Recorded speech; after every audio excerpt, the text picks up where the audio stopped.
The Library of Whispered Secrets. A tale of truth and magic.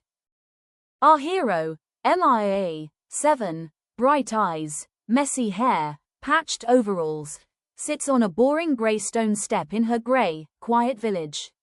Everyone walks by silently. She looks bored and lonely.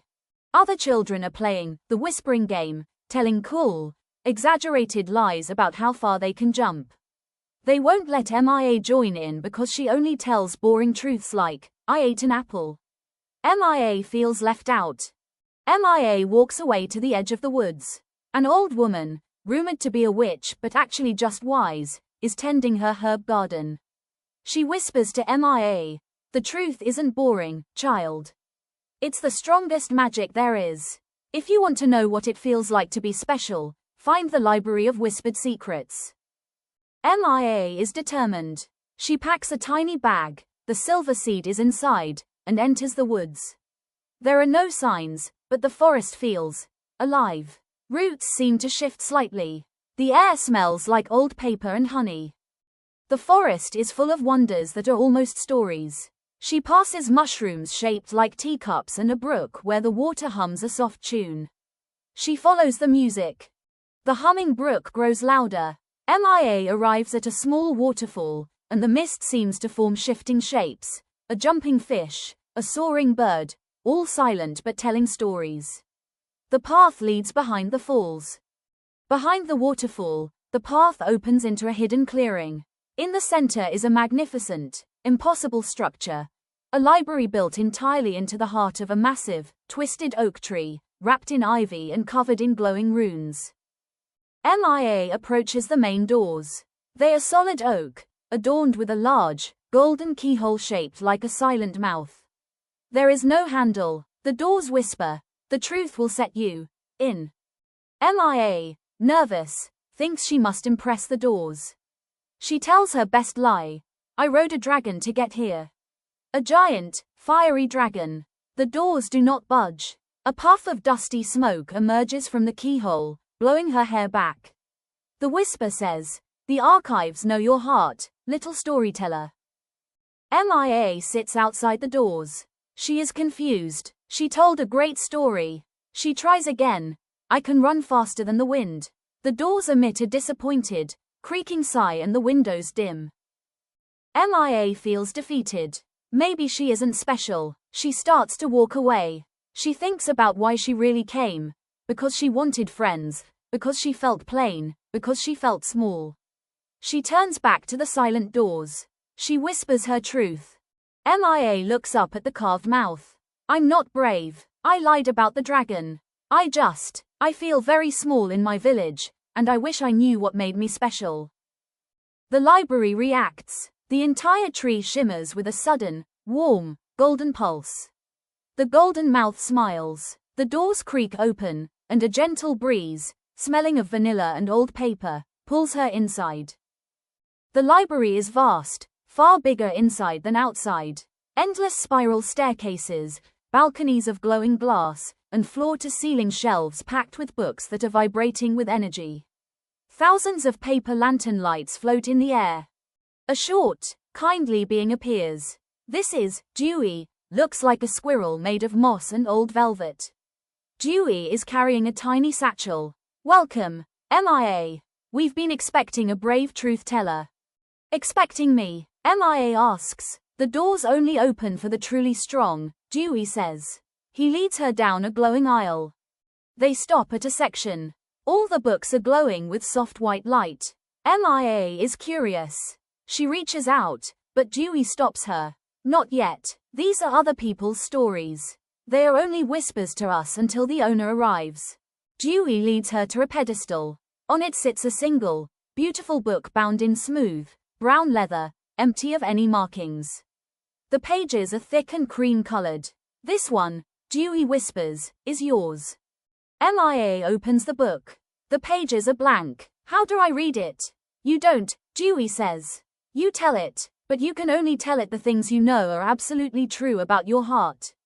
Only the truth has the magic to fill these pages." MIA thinks. She holds the silver seed she was given. She places it gently in the center of the first blank page. My truth, she begins, is that I didn't think I was special enough for anyone to listen to. As she speaks, the silver seed melts into the paper. Ink, glowing with deep sapphire and emerald, spirals out from the center, forming words and drawings. A picture appears of Mia, tiny, standing in her gray village, but with a bright light in her chest. The story grows. I felt quiet. The pages show Mia sitting alone.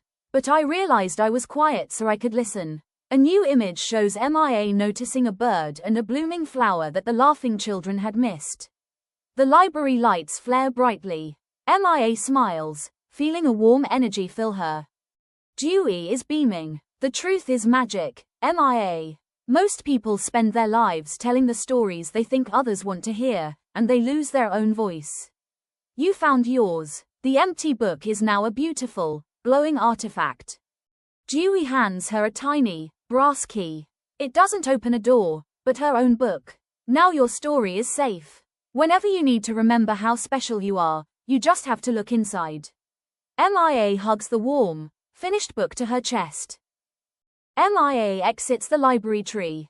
The waterfall is still beautiful, but it no longer feels mysterious. It feels welcoming. The wood seems brighter. The moss is softer. The humming brook sounds joyful. Mia returns home. The village is still grey. The people still walk with their heads down. But Mia no longer feels plain. She has a secret treasure. The next day, the other children are playing. One boy is telling a giant lie about catching a falling star. He looks at Mia. Got any new boring stories? Truth, Mia. Mia smiles. She doesn't need to compete. Actually, she says, I visited the library of whispered secrets. The children pause. The lie teller stops. The library inside a tree. A quiet girl asks. Mia nods. The doors only open for truths. She starts to tell them about the humming brook and the vibrating books. She doesn't lie, she just shares her journey. The children listen, completely spellbound. Mia's simple truths about the adventure are more captivating than any lie about catching a star. The atmosphere on the playground shifts. The other children start sharing real things. I'm actually really bad at jumping, admits the lie teller. I'm scared of spiders, says another. A sense of real community begins. Mia knows the magic didn't stay in the forest. It came with her. She isn't just the girl who tells truths. She is the girl who listens. In the woods, the library of whispered secrets tree glows softly. A tiny, new silver seed begins to bud on Eldra's herb garden, a silent invitation. The story of the library and the girl who spoke the truth travels. In another boring village, another quiet child looks up at the woods, dreaming. The library doors are locked, waiting. We see the carved keyhole mouth. It is smiling slightly, content. The wise old woman, Eldra, puts another silver seed in her pocket. She knows how strong the magic of the truth is. The once grey village is now a place where people share real thoughts. The other children are trying to find their own truths to share. Mia's book is on her shelf, a beacon. A final, peaceful landscape. The path to the library is always open, for those who are brave enough to speak from the heart. The image is of a single, closed, glowing book. It is beautiful. We are left on the image of a simple, beautiful, cream-colored blank page. It is waiting for your true story. Remember, honesty is the only key that unlocks genuine connection and growth. The end.